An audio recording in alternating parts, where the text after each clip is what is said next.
So just, I guess, a little bit of context about the panel. I mean, as we said when we started off, we wanted to just provide some spaces where it was like just purely horizontal, no like kind of formal inputs, and give people a chance to sound off. The second part of that is, this is a conversation, of course, that's been happening in this space for a very long time in other spaces affiliated with the ISE.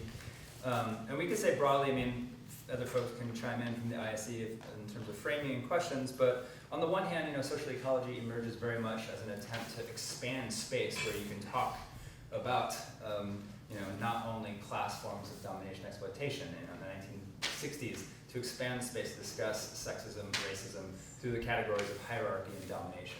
So this was like a kind of a central, foundational move for social ecology, was to like get away from some of the kind of class reductionism of older left theories of society and social change. Yet at the same time, Murray Bookchin himself didn't spend a hell of a lot of time focusing on these issues in his writing in any depth, and especially not race and white supremacy, on the one hand. On the second hand, he also later in life wrote some pretty sharp critiques of nationalism and identity politics that clash a lot with the kind of, I would say, the contemporary culture of the left, however we might understand that to be. So we have this spectrum of views, and we don't have any kind of a consensus on what a social ecological view of race, racism, and white supremacy might look like. And so as we've been shifting into online education, and we're rolling out our introduction to social ecology course, that is kind of a glaring blind spot. We talk about domination and hierarchy in general, and of course we talk about these in particular as well, but you run into this question of, like, if you're trying to offer a class, how many sessions do you offer on what isms? You could have a potentially endless list of isms and a potentially endless list, or a set of courses and or particular units on issues. So this was kind of designed to provide a space where we can sound off and start to generate some ideas on what a social ecological perspective on these issues might and could look like. And we don't have a super, formalized, structured idea about this. So what the idea is that we could perhaps start off with a brainstorm of some of the questions, concerns, issues that people would like to address, and then perhaps give us a chance, we haven't done it yet, but to maybe break up into small groups to start these conversations, rather than jump off first thing in the middle of the morning with a big open conversation on race. So that's the general idea. How do folks feel about that?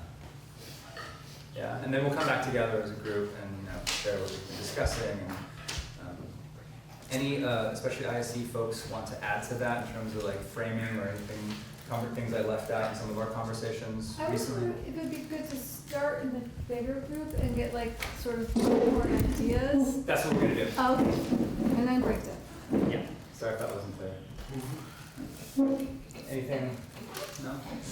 Well, I would just say that for a number of arenas of non-class domination, people in the milieu of social ecology been frontline thinkers of developing analysis of how these forms of oppression work in terms of feminism and patriarchy, in terms of anti-Semitism, in terms of environmental harm, and I think the problem is that like racism is always on the list of like the things that we're against, but that deeper push to like expand our understanding of what it is and how it works has just not ever happened. Not in social ecology. Obviously, there's lots of brilliant people who have worked on that elsewhere. Well put. Anyone else want to add something to that? I might add something. I think that being fairly ignorant around many issues when I came to the Institute for Social Ecology, I think that when I first started, I don't think it's a coincidence that being a white person of privilege, of class privilege, of educational privilege, that ideologies that are totalizing, like Buddhism, like social ecology, where we're looking at hierarchy in general, like I could kind of check the box that like, oh yes, like this is what I believe, without actually having to get into the specifics. And over the years at the Institute of Social Ecology, we definitely like, brought in people who were to do workshops on challenging white supremacy, and I feel like that was like a thread, and these conversations have been going on. There just hasn't been a concretization of it. But I think that it took me decades to really like, or at least many years to like really understand that how insufficient a totalizing ideology of non-hierarchy in general was, and how erasing and invisibilizing it can be of all the really important particulars of each. And I feel like I was able to kind of hide out there for a long time without recognizing that as a problem. So I both have trepidation going into this, and I also have trepidation around having folks of color who are very much in the minority here and making like some nervousness around doing harm in a conversation. And I just want to like put it out there, the expectation of this being predominantly white space and not looking for people to educate us.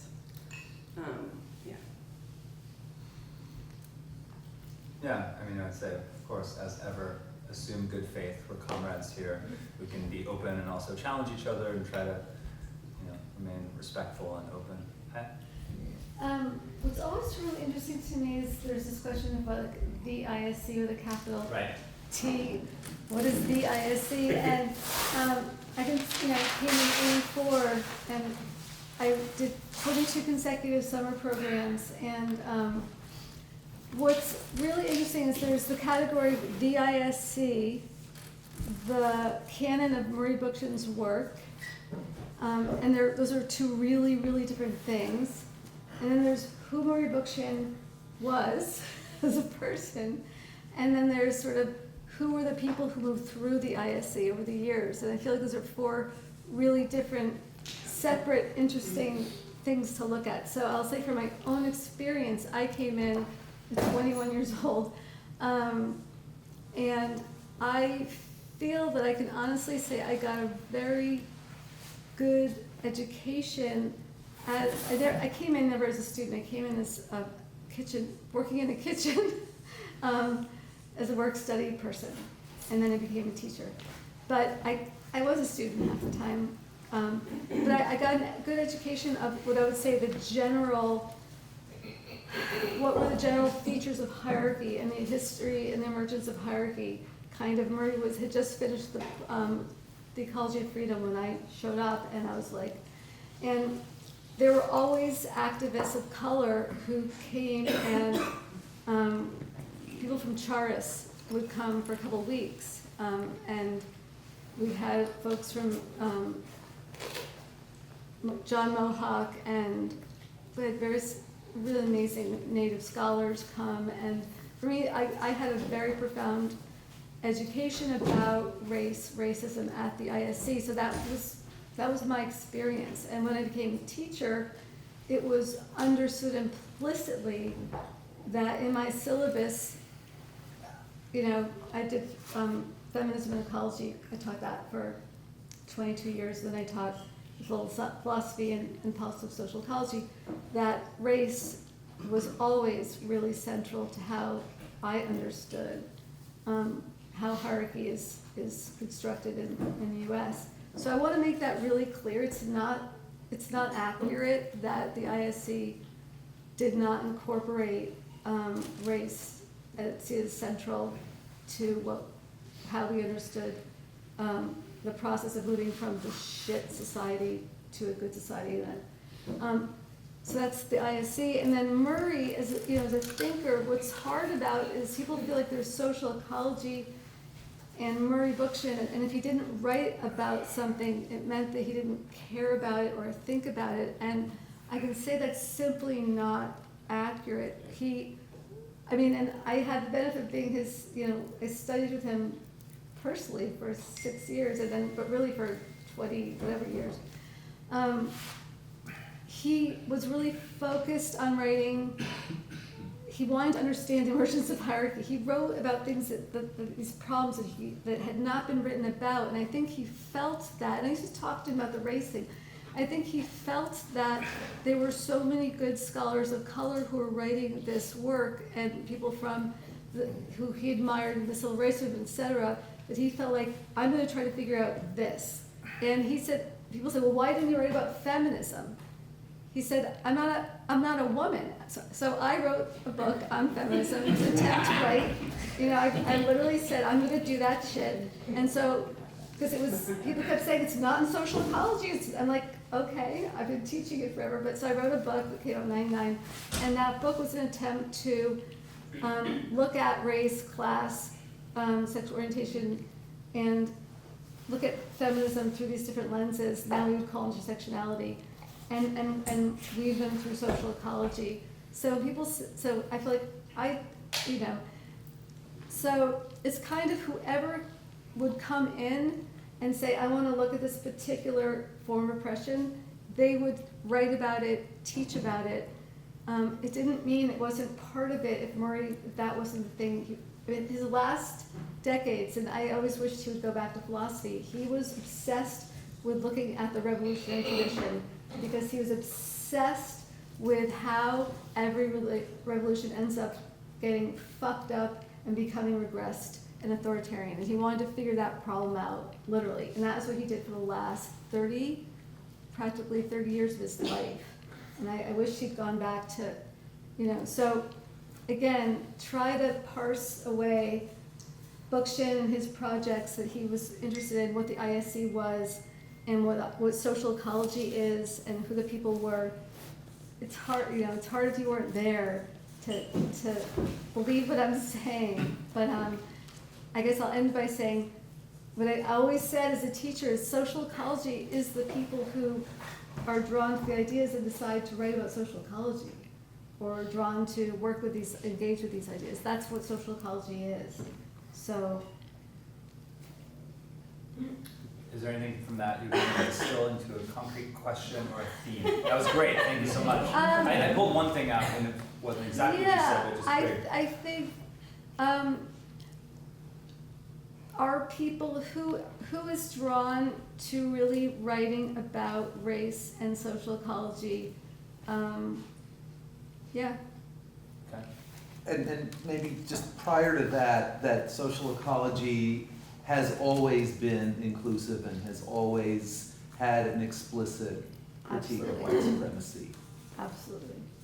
Even though it's not as much in the literature as it should be. Wait, I have one more add-on, I'm really sorry, and I'll zip it.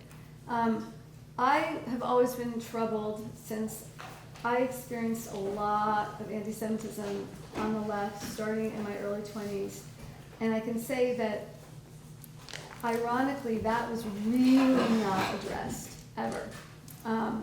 It was a big hole in my mind, because I think you can't understand white supremacy as an ideology without understanding anti-Semitism, because for the white supremacists, Jews are fucking controlling everything and have to be gotten rid of.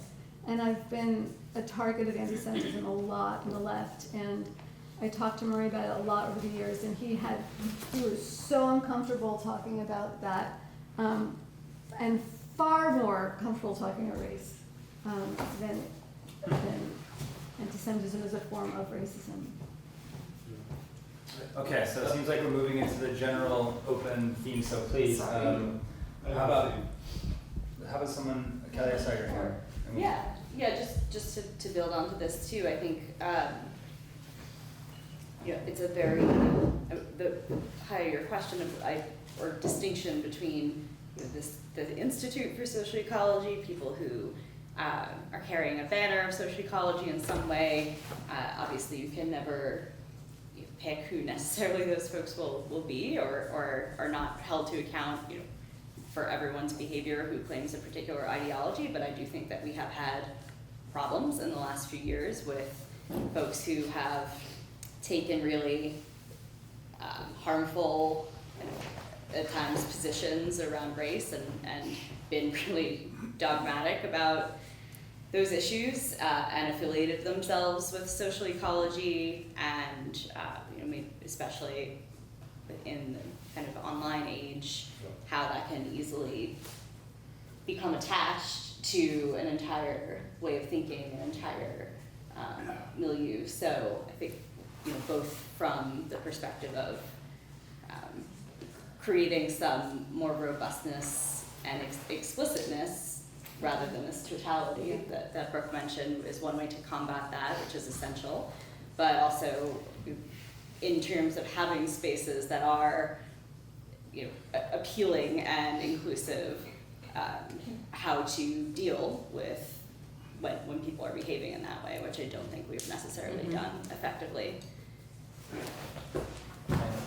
Yeah, I was going to also refer to the recent online Yes. conversation, which was very extensive, about race and the idea that race in a biological sense doesn't exist, and there was one person who kept insisting, medically, for medical purposes. And it's really interesting because like last week in the New York Times, there was a front page article talking about how medicine has helped to perpetuate racism and racial categories. So, I forgot about that.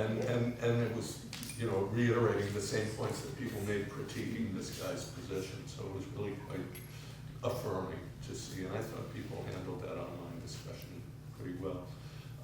But specifically what I want to suggest for a topic to discuss, one of the main principles of social ecology is the concept of unity and diversity. And how does that translate in relation specifically to race and to identity? And where does identity fit into a more unified revolutionary perspective? How does that work?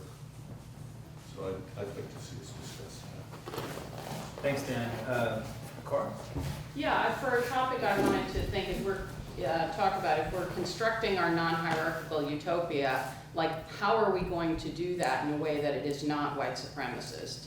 And what are the practices and protocols that we need to put in place now in our movements, in our gathering, etc., such that we are bringing out, making ourselves aware of how white supremacy is embodied in our practices, and how do we then, have an exorcism basically, and become conscious of it. So and I think that comes through really specific practices that we could, figure out and work on together. So that would be a topic, like what concretely do we need to do? Thanks. I saw Brian. Yeah, well, kind of piggybacking on Chaya's point about how we've always made a point of having these issues in the forefront in our curricula, it'd be also interesting to revisit some of the history of how some really interesting projects around anti-racist education and collective liberation work were informed by social ecology, and maybe at some point in the next year to maybe make an effort to reconnect with some of the folks like the founders of the Catalyst Project, who really came directly from here to do that work, and see what their thoughts are about how social ecology informed that project. And people who were part of it subsequently, like Hillary, who just recently reconnected with us. Good idea. I would Is say, anyone actually that hasn't well, already? can I just finish that? Please. I'd say informed by social ecology, but also with their critique of social ecology, having left social ecology, moved into really deep work Yeah. around white supremacy, and what's their critique of. Definitely. Others? I mean, I felt that, where's Sal? Sal's over there. I mean, I think your presentation yesterday brought up some interesting questions that might be explored. I mean, vis-a-vis culturalism is kind of the perhaps positive form of racism. And I think that also speaking, I mean, you also talked about a global context, and also we had a panel here, I don't know, 3 years ago, about transatlantic discussions about race and racism, and we had French, German, American speakers, and they're discussing an outsider's perspective on American race politics and how it plays out differently in other places. So I mean, just to give one example that came out of that was, in most anti-racist discourse until quite recently in France, has focused very strenuously on being actively colorblind, including in all like government census materials, and there's a whole logic and reason for that. And that is kind of like, here that's like, very old school, out of date there. It's like there's a whole history and reason for that, and slightly different politics in Germany and everywhere else. I mean, that's something I like to also keep in mind, as social ecology has always had a lot of international links and very internationalist. If there's a huge amount of focus on white supremacy in the North American context, that makes sense. But how does that play out globally? And of course, white supremacy plays out globally in many ways, but it's also not the master category in many other societies.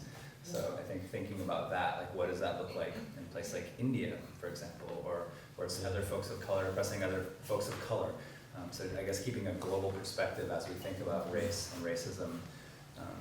I guess well, a secondary component to that is a question to me concerns standpoint epistemology.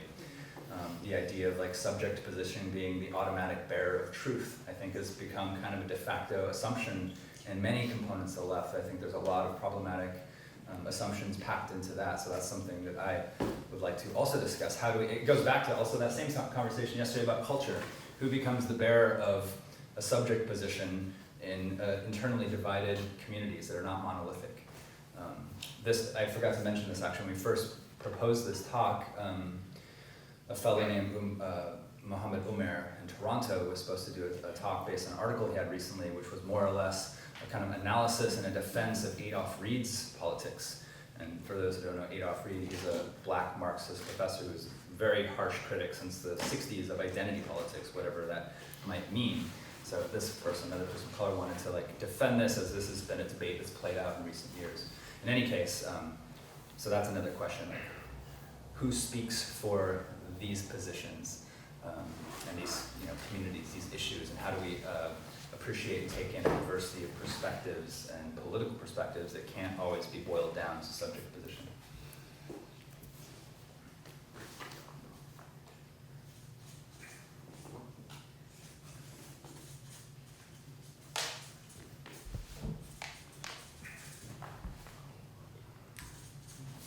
If somebody who hasn't spoken yet wants to say something, I'm happy to wait. I'll say something. Yeah. I haven't said anything all weekend, I don't think so.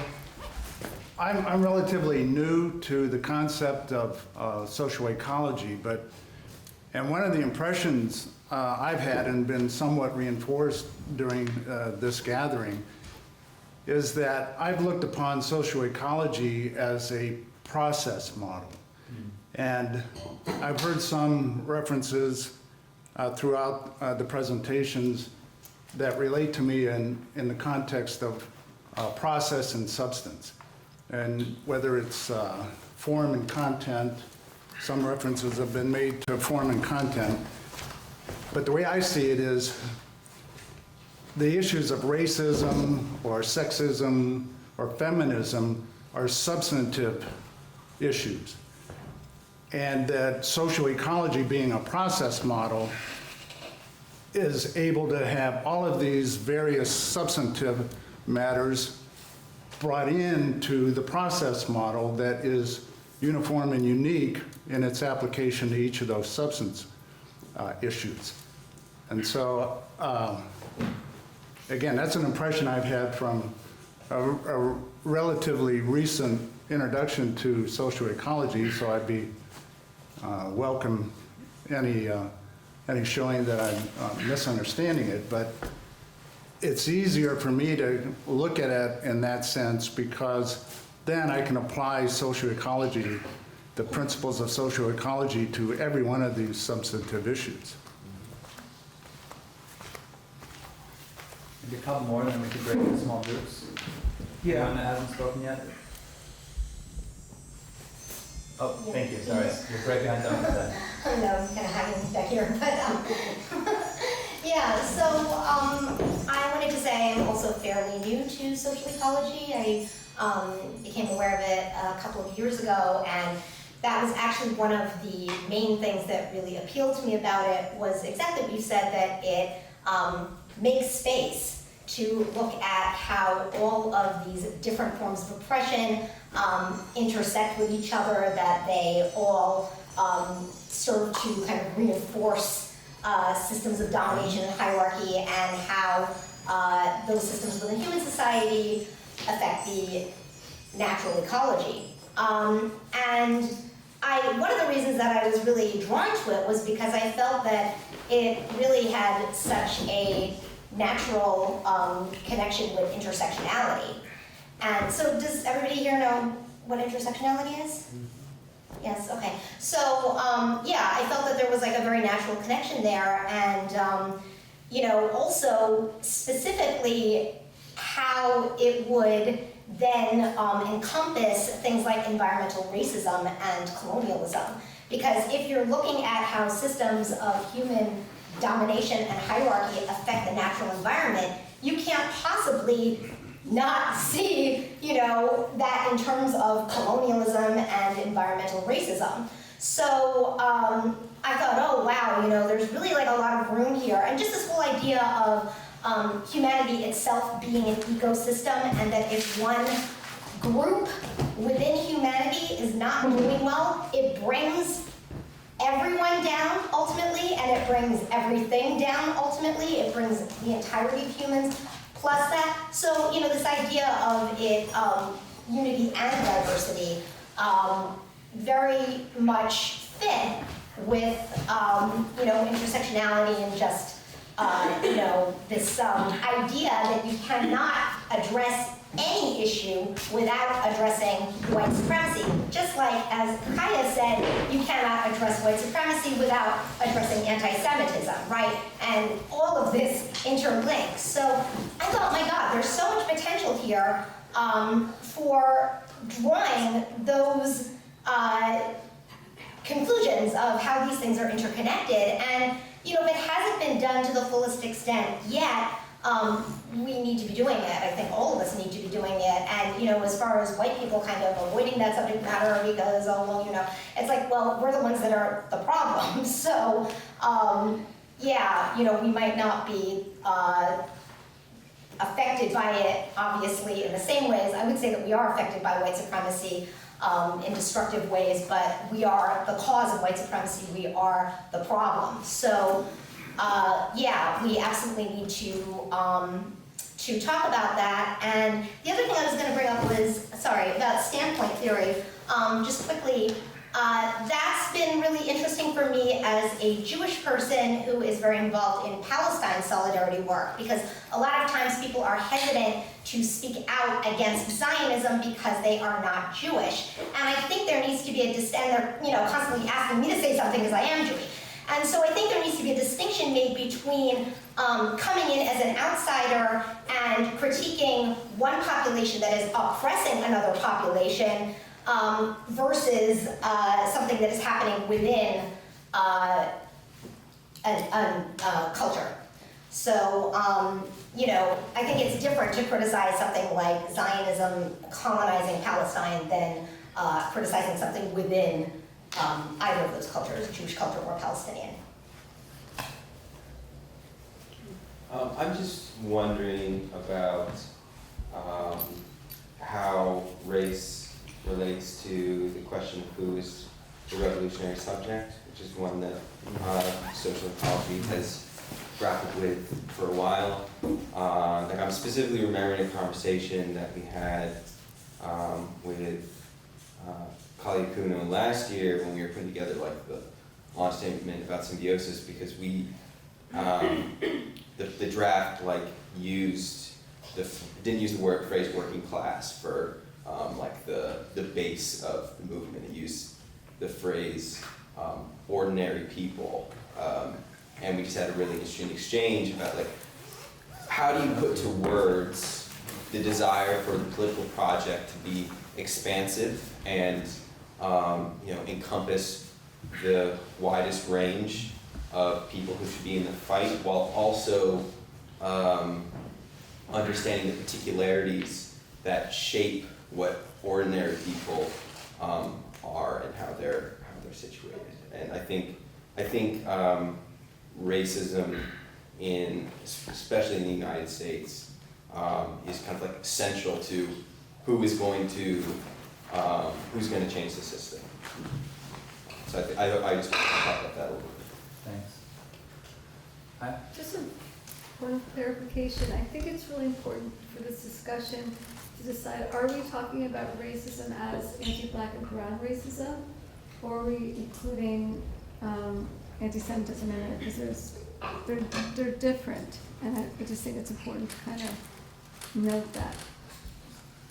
I think it was intentionally open, and I was not surprised anti-Semitism would also come up, so I think it's keeping the category pretty open. Because understandably, sometimes it makes sense to really look at specifically, you know, Absolutely. Black and brown. Absolutely.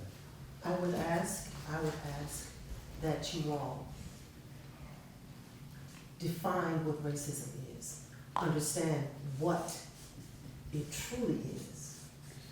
And I think from there, we can build upon some type of mechanism to get rid of it. Now, you have to understand there is an intent behind it. Being a person of African descent, when I hear that, not only are you saying it, I'm expecting an action behind it. Mm-hmm. So we need to understand exactly what it is, why it is, and how it was used. And then from that point, do something to eradicate it. And as we understand as adults what it is, we have to start with our babies to get rid of it. Because as we know and go along with our lives, the babies don't know any better. Because see, that's a learned behavior. I'm gonna take you to an example. There was an experiment done by a psychologist on children, white children and black children. The children were presented with two dolls. One a white doll with blonde hair and a brown doll with possibly no hair. They asked each child, what is the good doll? What is the bad doll? Now, these were 4, 5, and 6-year-old children. Invariably, the bad doll was the brown doll. And when the child of African descent was presented with the same thing, she said, that's the bad doll. And what the psychologist noted was the child's demeanor when she pointed to the bad doll. How does a child that young understand what is good and what is bad at that age? You're talking about, at this point, institutionalized racism, the images the children see. And that's children, okay? In terms of experience, we are told that we're bad because of the color of our skin. Now, that was indoctrinated into us from the time we hit the country. We were told that we should worship your God because your God looks like you. And if I come against God, I'm coming against you. So that's how deep this is. And guess what? You will use whatever you have to prove that fact. That's why I said you need to understand what racism is. And then at that point, you learn how to try to find a way to dismantle it. Because it's poisonous, no matter who it affects. Because as it hurts us, it will hurt you. And that's where we need to start. Because it goes to everyone then. It's at the point of the power of the gun. You can back it up and say, yes, I got this. I am the alpha in this situation. So we have to address that. Throw that into it. Thanks, Monty. Brian, and then let's do a quick review and then break into small groups. Yeah, somewhat related point that I think should be flagged is some of the recent literature on the central role of racism and the slave trade in the origins of capitalism, both US capitalism and global capitalism in general. And, you know, of course, Bea and Sandy first brought that to us a couple of years ago with their presentation of the big book that came out on the cotton trade, but now there's a whole expanded literature on that around the 400th anniversary of the first African slave ship. Yeah, the intersection of race, class, capitalism. Okay, so just a very quick review, because there was a lot on the table, questions, points, and then we'll break up into small groups. Can I put one more question on the table? Sure. Which it could be another. So I'm just curious in thinking about new models of direct democracy, particularly in Symbiosis's or in Cooperation Jackson's knowledge, like what structures are being put in place to both have directly democratic assemblies that put allow for leadership from marginalized voices, and are there structural mechanisms that people have seen that have actually worked that are stronger than just caucuses? So I'd just be curious, and that might be too nerdy a question. No, it's a great question. It goes back to our conversations yesterday about direct democracy in a racist society. I mean, what does that look like? And it's an issue we grapple with a lot. Okay, so just real quick, social ecology being kind of a general or totalizing analysis of hierarchy and domination has good elements. It opens up space for these things. Also causes blind spots to not zoom in on those. Bookchin did, in his work, mostly focus on the European revolutionary tradition. He didn't spend a lot of time on non-Western sources. Social ecology in the ISE has always included a critique of race and white supremacy, even if it hasn't always been visible. And the role of anti-Semitism, Jews being seen both as white and non-white, especially today. Who is and what is social ecology anyway? Who speaks for it? What leads to this kind of these perception issues? What is the spectrum of acceptable ideas on this within this discourse? How we police those boundaries, call in, call out, all these things. Unity and diversity is a core principle of social ecology, both theoretically, but also in terms of political strategy and building mass movements. Concrete practices and protocols to be actively anti-racist in our political work and our political thinking. History of anti-racist activism in education within social ecology. Questions around subject position and standpoint epistemology. Who gets to speak? Who has the voice? Who has authenticity on these questions? How do we adjudicate conflicting claims about race and white supremacy, other issues?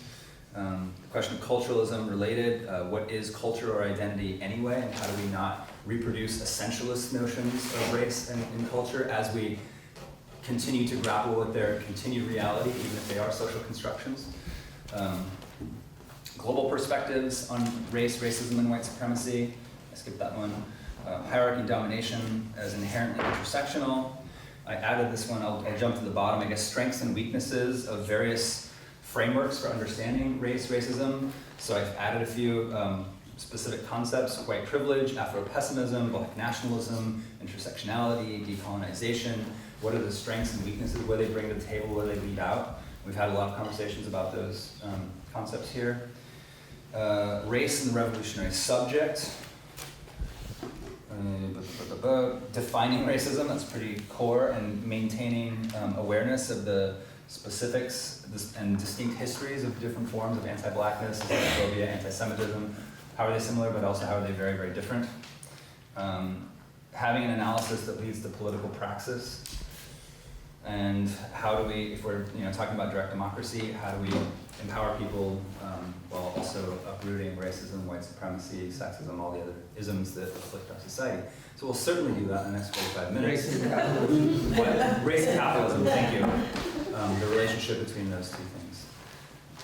Okay, so I think it'd be good if each group also kind of had someone that was kind of taking notes, so when we come back, you can have some kind of common themes and maybe questions, or probably not conclusions, but something to bring back to the group.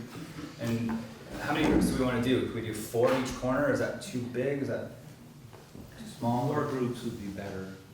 Just thinking ease of organization, but 4 or 5 4 groups. would be good. Yeah, I mean, this corner's weak, so we need some people from over here to come this way. We're not going to go to what one we want to go to?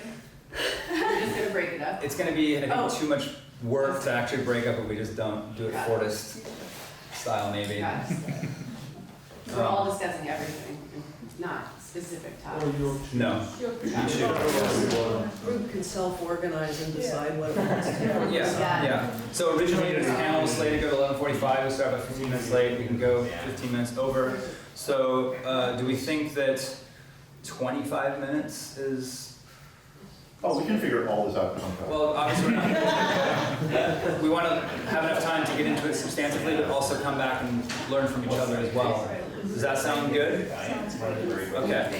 Can I make just a suggestion? So 11:30, we'll come back.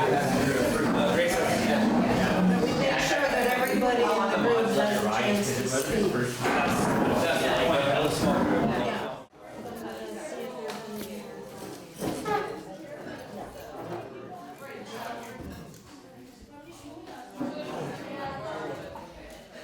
Yeah? Okay. I'll set. I think the thing socially ecology is an invitation to work this out, yes. So what are we gonna do? Like, that's really my thing. You know, if we're going to, say, racism movement and racism in going forward, like what are some of the practices that, like ways, like you can just say accountability, we're all aware of like ineffective accountability, alienating accountability, like, so this is, the first question is like, you know, what do we call it, and how do we act, what is actually the protocol such that it generates the desired result, right? And so that's one thing, is to work on that task in a way. So, you know, of course, focusing on call in versus call out, self-criticism in some way, whatever the word is we're going to call it other than self-criticism. I haven't figured out what that word is. It would be great to do that. Yeah, exactly. But it's an essential practice, and it's built into revolutionary. It's an essential revolutionary practice. So, so that was one. We came up with what we actually, when we were meeting, the women of color. This is a multiracial group, so the women of color met independently, and the white women met. And we addressed some of the same. We addressed what was important in these questions. So that's caucusing, basically. So that's sort of an essential. I think that's an essential practice. It is. But the white folks caucus as well on the same. There is more than enough for everyone. Why do I have it? Because every aspect of that is in that right there, in all those questions. How do we change that? We are created, we do not have a yard out there full of apple trees, do we? We have stelladoros out there, we have grasses out there, we have hostas, we have all kinds of, and they exist in the same spot. Why can't we do the same? So how do we do that? And what medium do we use to do that? So, What do we do? We take examples from nature. We take examples from nature. Yeah, they're not fight. Well, they do fight. Yeah. They do fight. But what do we do? Because there has to be a balance. I said, how's that working for you now? Because it's painful. The results are making it. And it has to stay because it's affecting others who are talking and they come up in this, and then they have to decide whether they want to continue with this program or not. What's the result of this? And why should we change it? You know, dogs always fight cats. Theoretically, but they do. So what do we do to change it? What can be done to change it? Oh, man. Just reflecting on all the discussions we've been having this weekend and understanding people looking for a focus and a direction And because what I'm reflecting on is my history in the civil rights movement. And if you go back to the 60s, there were a lot of movements. You know what I'm saying? There was a lot of emphasis on stuff. That's why what scares me is how these fascists and white racists are getting away with so much stuff because the resistance isn't as bad. You know what I mean? Saying like we came up, we had the Panther Party, we had the Poor People's Movement, we had the Peace Movement. There was a lot of resistance movements happening, and so it was really easy to plug in with somebody that went your direction. And it's interesting, I really appreciate your presentation on Mississippi, because I traveled to Mississippi in the late 60s, and it was scary. It was totally scary. You know, I mean, you know, growing up in California, seeing white only, colored only signs on the restaurant, the hospital, and all that stuff, and it was, you know, mind blowing. And we're kind of past that, but we're not.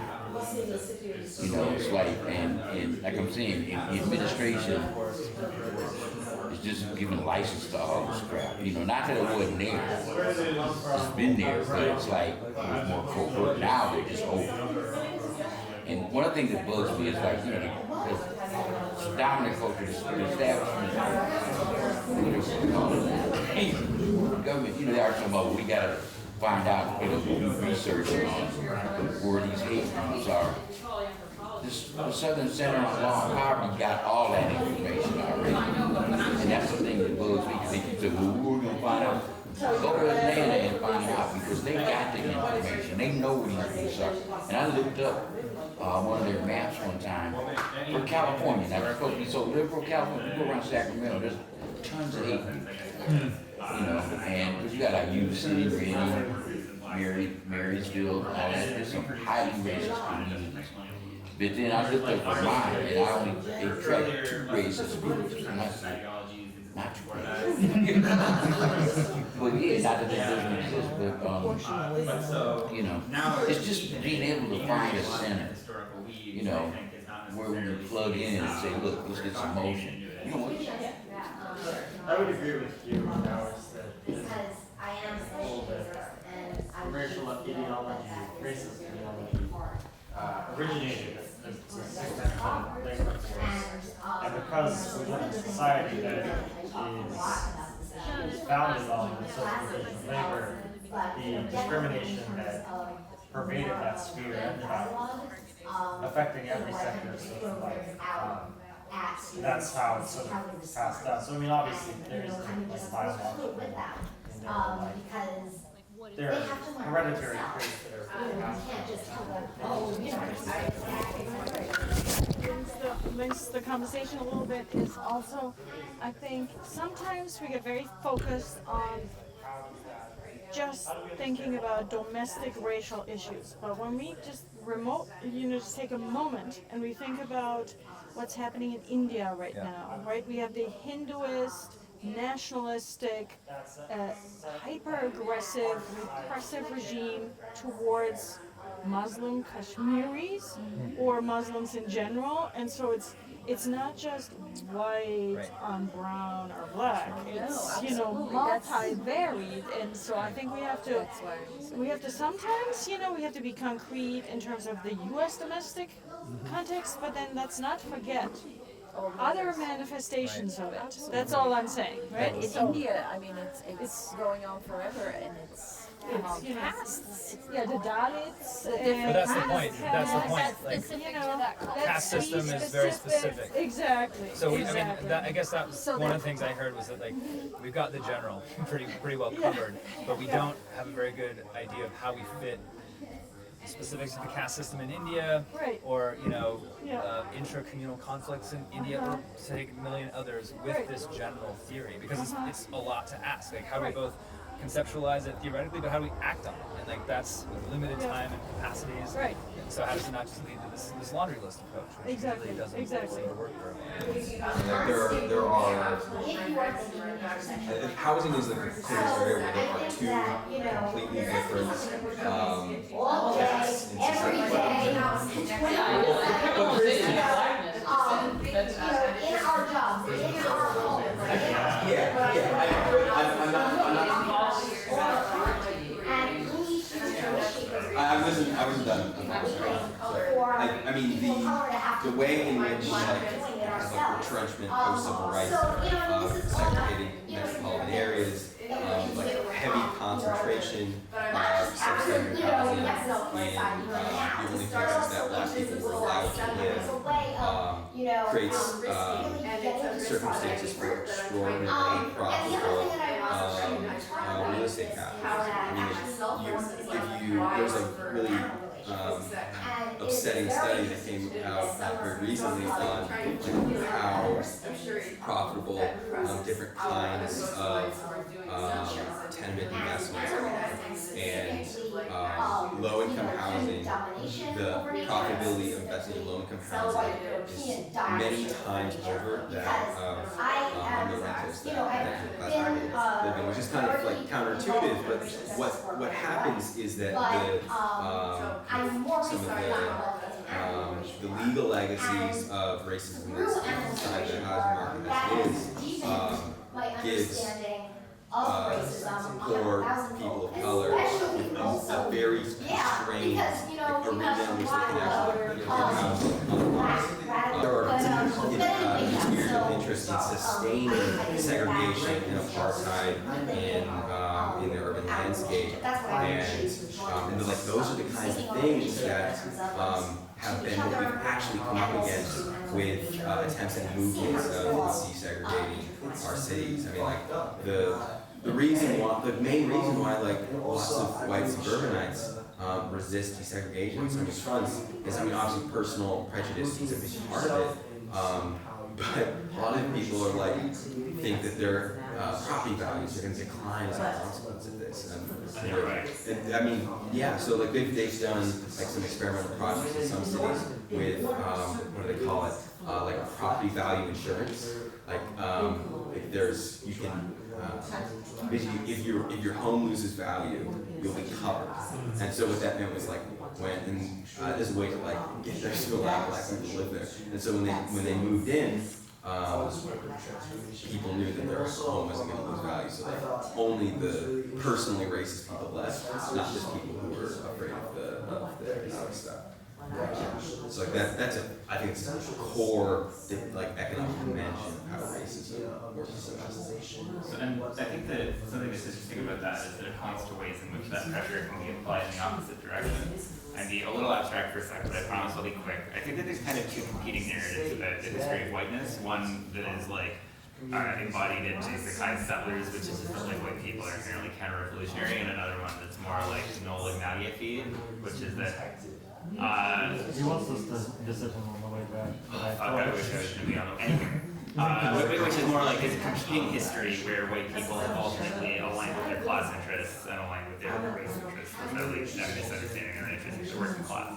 And I think that people can see that they have more to gain, like white working class people can see they have more to gain from being in solidarity with black and brown workers than they do from being in solidarity with rich white people.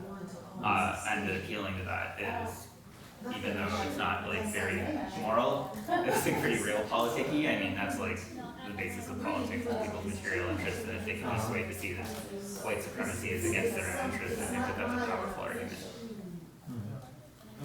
Like all the Mason and stuff you're describing is like, it's really fascinating because what it does is it's almost like a cyclical nature of history, because at this point it's like all these poor black people are once again being made into like, because what I think I saw the article that you were talking about, or another one that you were talking about, like how low-income housing that's being privatized is now seen as a valuable investment, and that seems counterintuitive because it's like, well, these people are low-income, they can't really pay high rents, but they are locked into a long-term, and they're basically, the article literally said they can now be counted as assets on the balance sheet, because it's like, and it's basically neo-serfdom or neo-slavery, and it's like the Russian term of serfdom was like, you're a landlord and you have this many souls.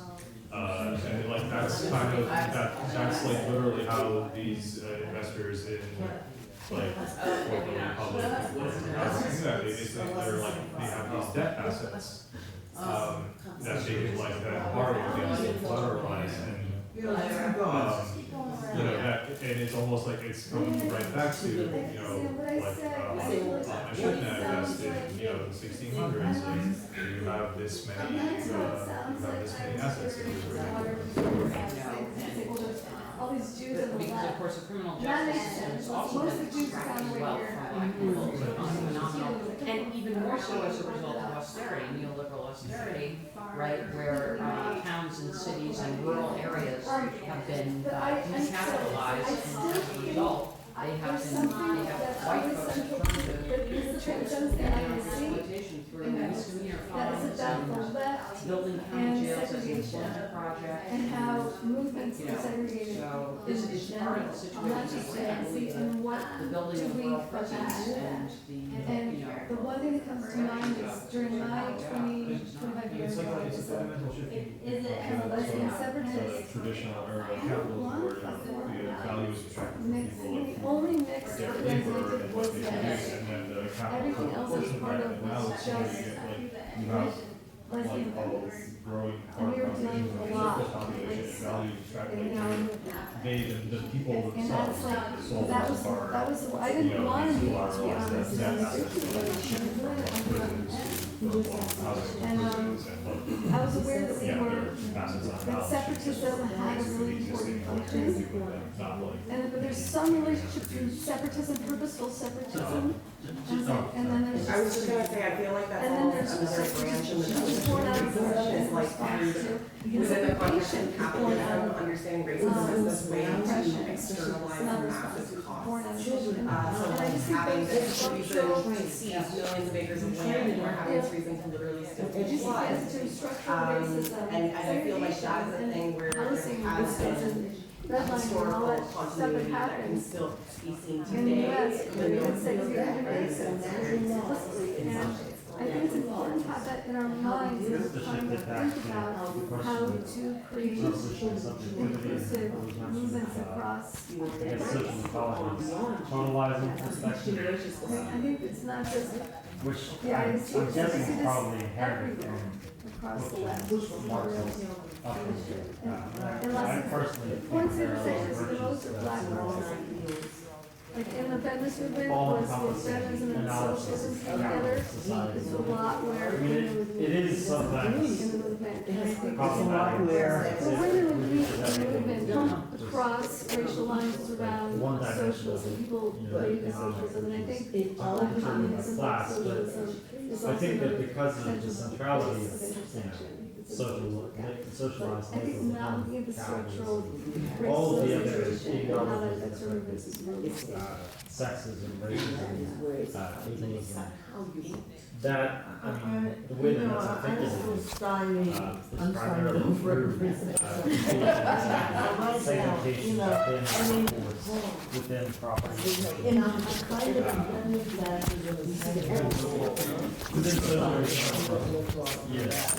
As much as it is, the problem is the individuals must have the same to do that. Ecology is what direction he wants to go in, or what direction you want it to go. And you see the fruit of it, the hope is that practices that we need to bring into our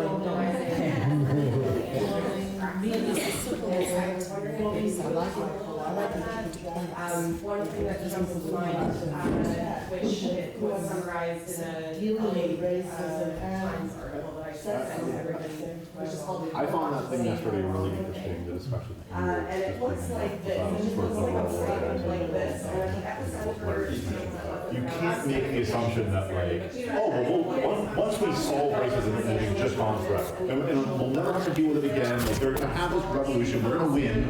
Once we win, we'll set up our social ecology society, and then everyone will agree with us, and then we'll have like, you're always going to have these tensions. You're always going to have like returns to tribalism. I think that there's probably like, I have always been under the assumption that like scarcity is a big cause of tribalism, but it can't be the only cause because we live in a society with a lot of abundance and we still have a lot of fucking racism and sexism and whatever. So it's not like that abundance has made those currents go away. So I think that for me, like one of the things I struggle with is how do we, like everyone agrees racism is bad. Even white supremacists are like, I'm not racist. Like, you know, racism is bad, but like how do you define what that is? And when we talk about it, sometimes we define it as an intent or an attitude, like, and people think, well, the solution is, you know, that's why there were a generation of very well-meaning people who were all raised on the idea, like, we just need to be colorblind. Like, that's how we'll solve it. We just, like basically pretend it doesn't exist. Except they didn't think of it as pretending it doesn't exist. And we look back and are like, well, that was dumb, and that didn't work. And when somebody's like, I don't see race, we see that as a code for like, oh, I just want to paper over racism and kind of justify it. So I think we need to, you know, so we as a society are kind of like, I don't think there's any lack of will to try to address issues of racism and do things to eradicate it, but I think it's a pervasive problem that it's not as simple as just saying like, well, we need more education. Well, what does that education mean? And what have we seen things that have worked, or are there things that we know of, whether it's here or elsewhere in the world, where people have grappled with these, like, how do you come together in a society where people hate each other and find enough mutual interest to make people put that hatred aside? I don't know how you make people stop hating each other, because I don't know how you, like, control people's emotions. And I don't know how you, like, I would like to think that, you know, that most people don't want to be, you know, hating each other or whatever, but I think that we have to deal with the reality that those types of tribalist impulses seem to just be always recurring, and in the US especially, it comes in the form of, you know, white supremacy, I think is, you know, the sort of biggest and most virulent manifestation of it, but also just nativism in general and patriarchy and everything else. So I guess my question is really like, I'm just trying to get into something more concrete than just, you know, we're sort of saying like, yes, racism is bad, we need to get people to not hate each other, we need more education, but like, yeah, that doesn't feel like I can't walk away from here and say like, oh, I think I have an action plan now on like how to, and I'm very action plan oriented, so I'm like trying to dig into like what can I bring back to my community, or what can I do aside from like just try to be less racist. I would say, you know, at the beginning of what you were saying, you were kind of talking about this sort of battle, it seemed like, between, you know, the anti-racist and the racist. Is that kind of correct? Am I correctly characterizing what you were saying? I mean, I think that, yes, yeah. Okay, because I was listening to that and I was thinking, yeah, but that needs to be going on within you as a white person. You need to be constantly questioning yourself, challenging yourself, and all of that.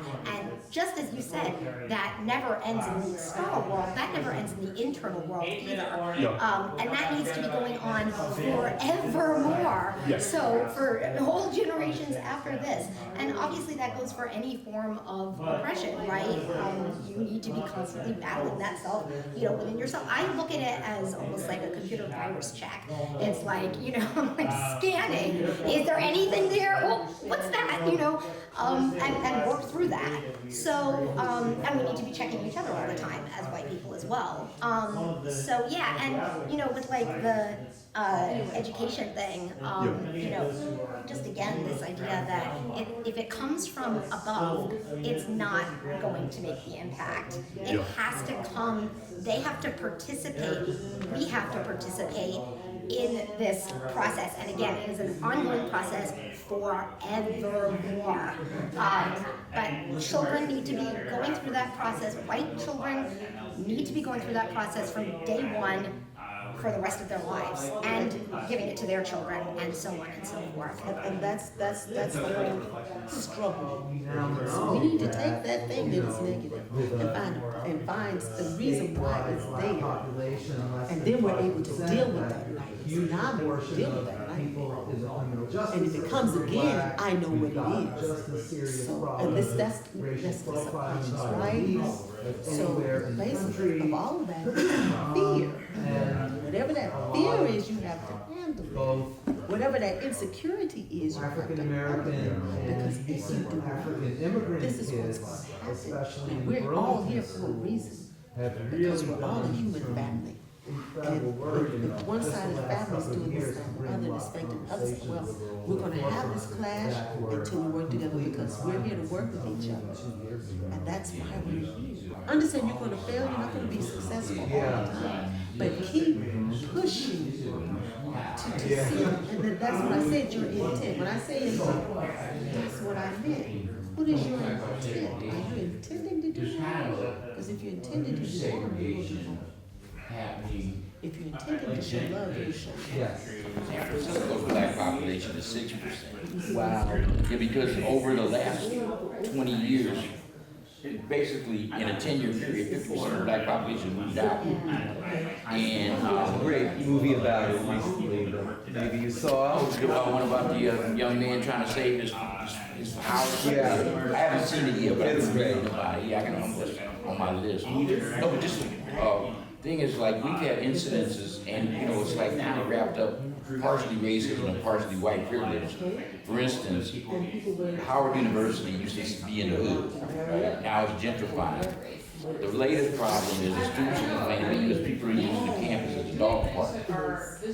Now, the students came out and said, look, man, this is our campus. We like to lay on our lawns, people letting their dogs poop all over the place. And this cat came out and said, well, if you don't like it, move to university. Seriously, I mean, that made me sick. I'm saying this is a historic black, one of the most historic black colleges. My uncle graduated from dental school there in the 50s. Kamala Harris went to Howard. And these people are going to look at it like that. Same thing happened in Oakland. Like I grew up, when I lived around Lake Fair, right? And then this lady called the cops on these folks for barbecue. Yeah. That kind of stuff, talking about the airport garbage down. You don't know my thing. And then the same thing happened in the rest of Oakland, which is like basically home. There's a historic black church there, about 7 years old. They moved into, they have firecrackers between months.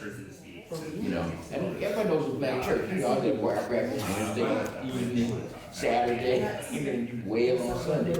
And the thing is, to me, that's racist. You're not respecting people, their religious rights, So that's a creeping problem.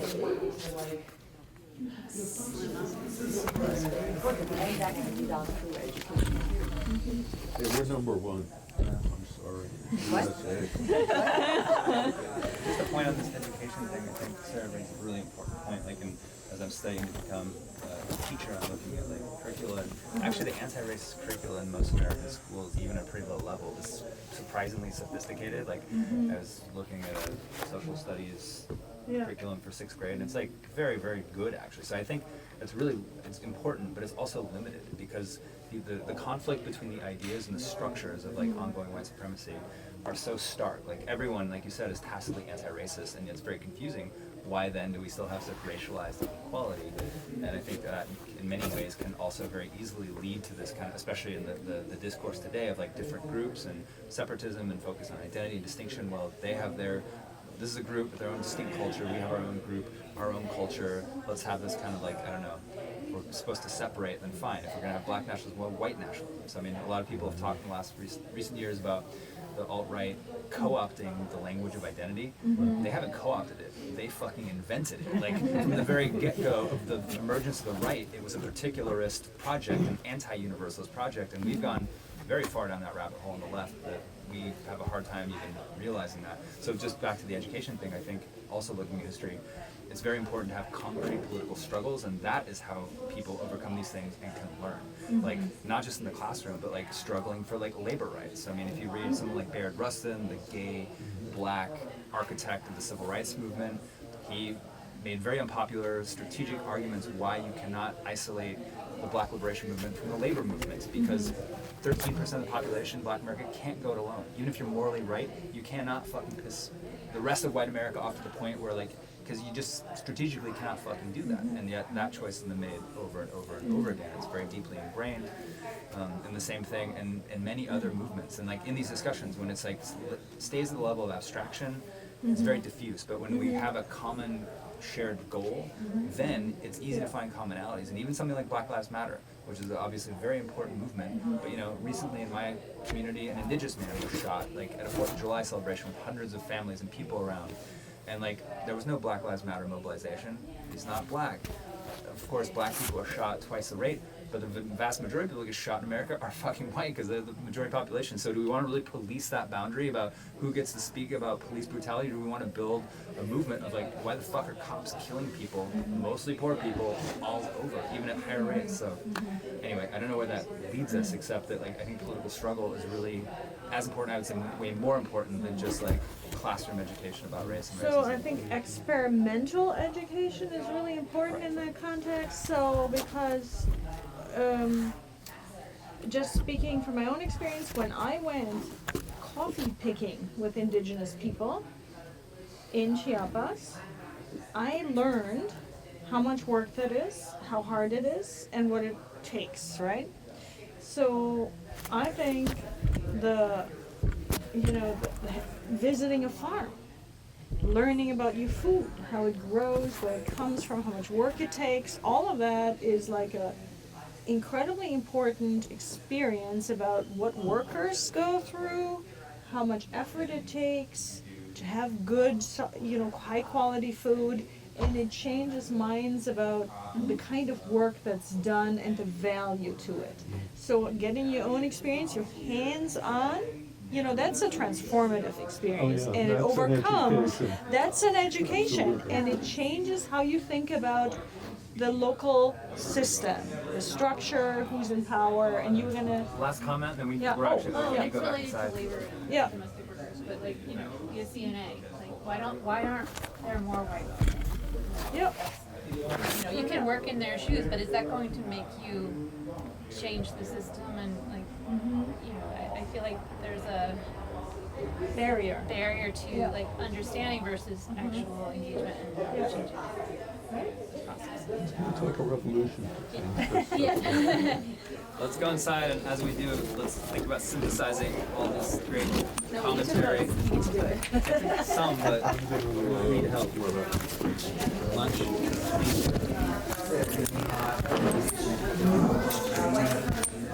Let's pull back together, folks, quickly if possible. So this group over here, could you share us, like in brief, like some general themes, synopsis, any conclusions, sharp disagreements? I know that's a tall order, and it'd be brief. Was there any common threads? Lily? Is it Lily? Sorry.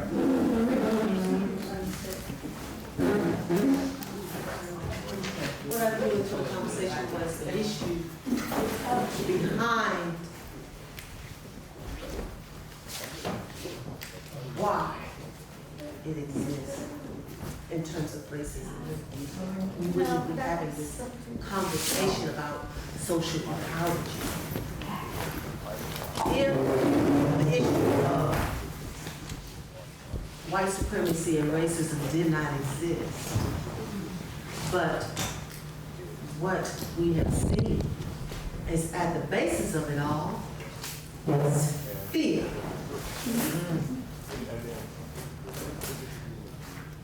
At the crux of hate is fear. What are you afraid of?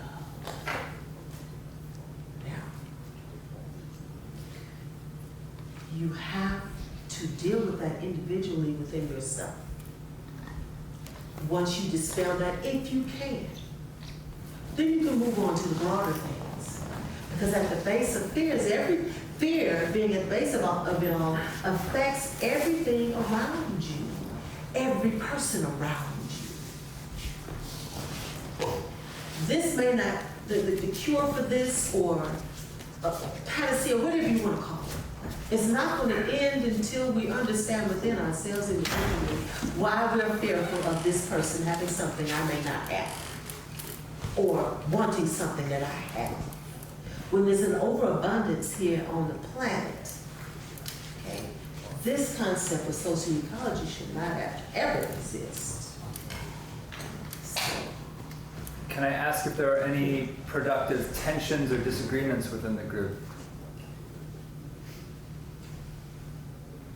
No. Thank you. Anything else briefly anyone else wants to add that sparked for you?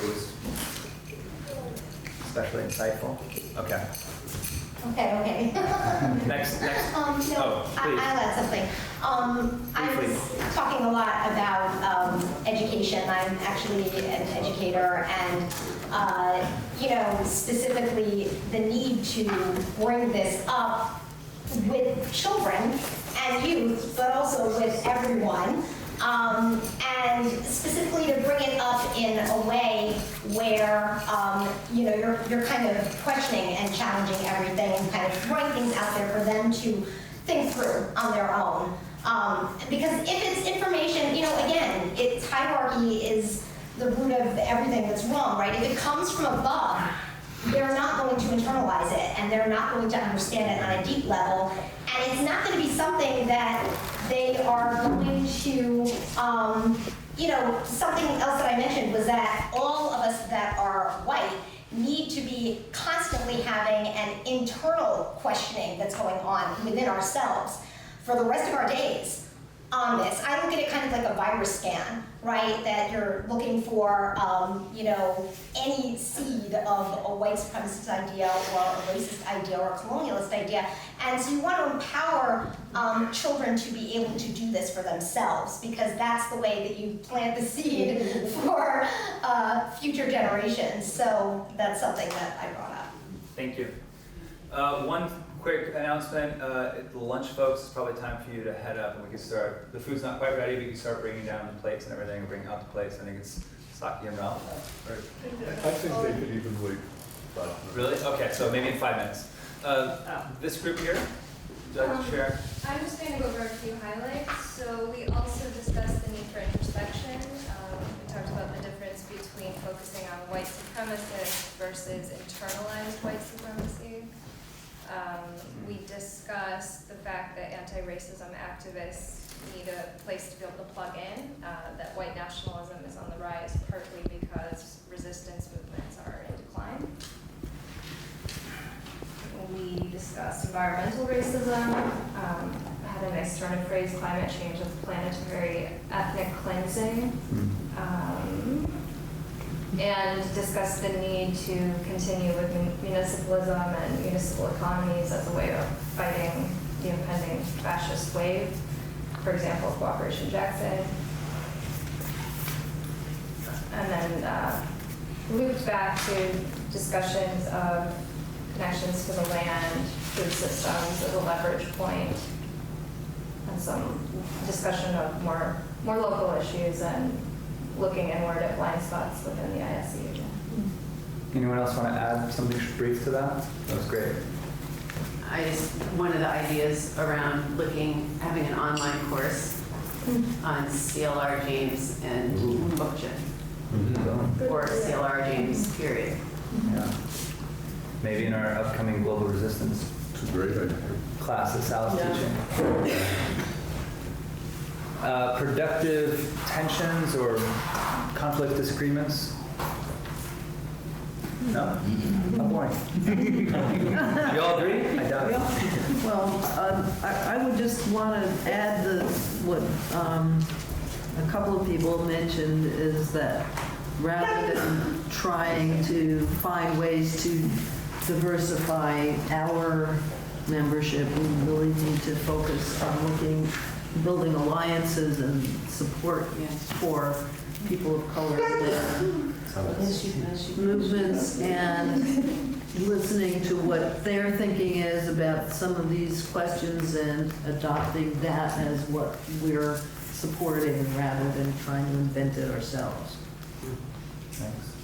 How about this quadrant over I think here? we sort of touched on 3 questions. We began with. Oh. I mean, I have the notes, but you can maybe just introduce it. Yeah, we sort of began with Imani's question: what is racism? Why? How did it originate historically? How does it operate today? And what can we do to organize against it? I think we sort of settled on the idea that racism as an ideology originated historically to segment the labor force. And because capitalist society is so predicated upon social division of labor, these sort of exclusions and discriminations that originated within labor segmentation then pervaded all of society, affecting all sorts of other aspects of social life. I think Mason had notes on the rest of what we discussed. So the other big piece that we talked about, in addition to what is racism, is some of the problems in predominant president approaches by mostly white groups to anti-racism. This was kind of a recurring theme that we discussed. Cora talked quite a bit about some of the very interesting projects that she's been involved with multiracial women's discussion groups, and I'm trying to draw out some of the lessons of the things that they've done particularly well that enable those conversations to be much more productive than they are in many other contexts.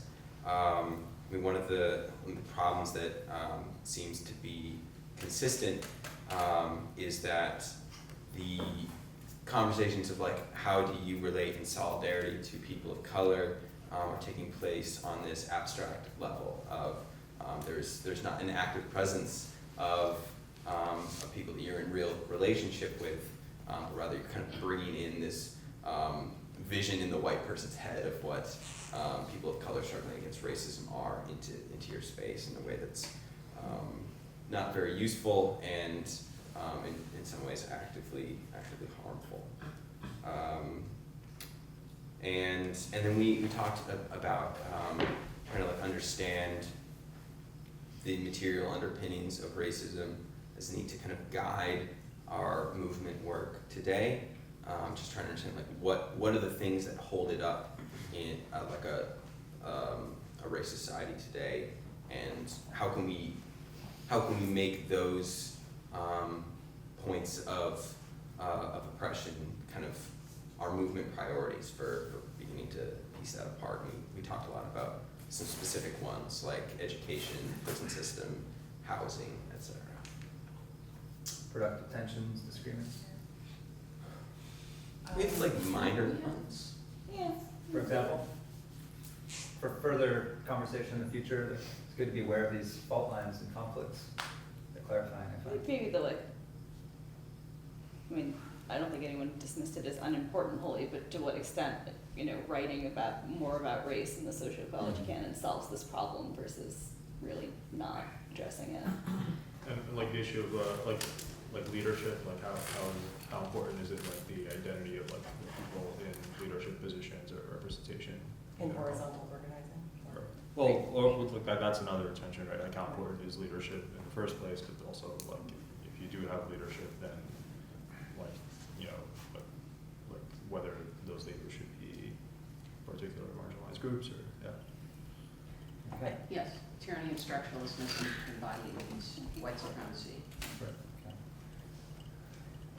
Just to add on to that, one of the things that I really feel strongly about with this is that we need to be able to bring a certain amount of social intelligence into our organizing, and that relates to a lot of different dynamics, not just race, but to have the social intelligence or the emotional intelligence to know when to listen and when to speak up. These are things that are relevant on many axes, but race especially. Now would be a good time for the lunch folks probably head up. Sorry. Our group, I felt like I was taking notes, one of the main themes was like balancing the general and the particular, both theoretically and politically. We had a lot of conversations about what that looks like. Global systems of racism versus like specific history of white supremacy in America, how we keep those both in mind and how it translates in practice. I felt there was like discussion and maybe even a tension in terms of like strategically how we go about uprooting them between like maybe idealist versus materialist understandings of that, like focus on the classroom or education or racism in our heads versus like engagement and movements and material struggles as another means of uprooting racism and how we balance those out. Like the capacity for intersectionalism within social ecology's critique of domination and hierarchy is like a really important thing, but also fleshing that out, and how do we flesh that out politically in a world of limited time, energy, and political resources? Like, how do we fight everything all at once? What does that actually mean? And how does that not also lead to kind of a division of labor of like, well, you guys do this and we do that, et cetera? And it's potentially something social ecology can bring to the table in terms of that, like offering a framework that might be able to help pull some of those things together and a political praxis that is empowering. But also the question of racism in a directly democratic society is still, look, what did I leave out? I think you did a really good job. Well, I would just mention the reference I made to Nagahe's work, because I think that's a really interesting model and something that's within people's ability to do. And it was briefly raised last night that Saki's comrade from New York actually said you should all support Nadahe's work, but he didn't talk about what it was. And last year Nadahe was here in this space, and we learned about work he's doing here in Vermont, where he's actually made contact with a number of school districts around the area. And when there's a racist incident that involves a student, you know, they call it with a swastika, they draw, or they use the N-word, or, you know, whatever. Several of these principals are now referring the kids to him. And he works with them in a one-on-one or, you know, small group setting in a really intensive way to sort of disabuse them of their notions. And he's both confrontational and, you know, he's a Vermont kid too, so he has an understanding. Of course, his background is his father was active in an underground organization and died in prison as a political prisoner, and his mother then married a Black Panther who raised him.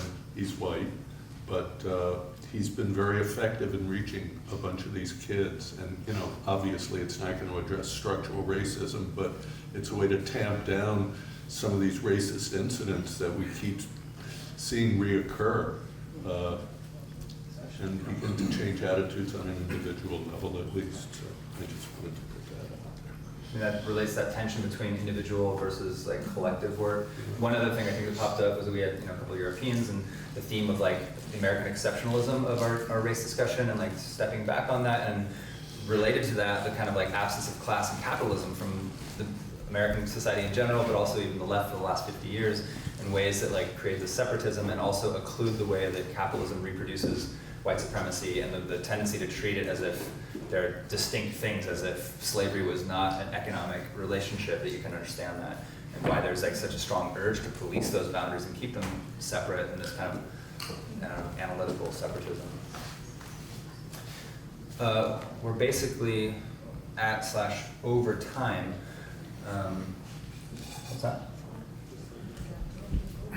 Oh, the photo, yeah.